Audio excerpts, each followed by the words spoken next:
Pambi, du laïcat protestant, administrateur principal de Alerte RDC, le coordonnateur de la diaspora congolaise fédérée et membre de la coordination du cadre des concertations nationales de la société civile. Et j'ai bien suivi, je ne sais pas, je vais vous appeler honorable ou excellence, Julien Paluku, surtout qu'il se pose... Ne convoquez pas s'il vous plaît. Et surtout qu'il se pose une petite confusion ces derniers temps là-dessus, très sérieuse, et qui n'aide pas la nation, il faut le dire. Je vais l'appeler Monsieur Julien Paluku, très cher frère. Je vous ai suivi avec attention. Vous avez évoqué une rhétorique qui est assez souvent évoquée par plusieurs personnes, de parler de la guerre ou de la crise de l'Est, et que certaines personnes, je pense, j'insinue qu'on fait allusion plus à ceux de l'Ouest ou du Centre, qui pensent pas, cette rhétorique n'est pas faite forcément à tort, mais qui pensent que la guerre qui sévit à l'Est du pays est une guerre de ceux de l'Est.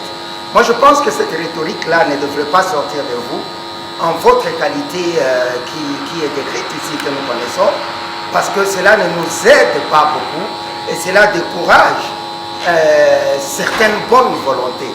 Je ne passe pas une interview à la radio ou à la télé sans parler de l'Est. Je suis de l'Ouest.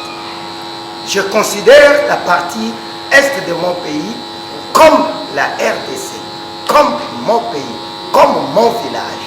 Donc cette rhétorique, je pense que ceux qui sont originaires de l'Est devraient faire, en fait, originaires, devraient faire un effort pour les laguer de leur discours. Et j'ai suivi encore là, monsieur, très cher Julien, parler des négociateurs congolais. Ça, c'est un problème capital.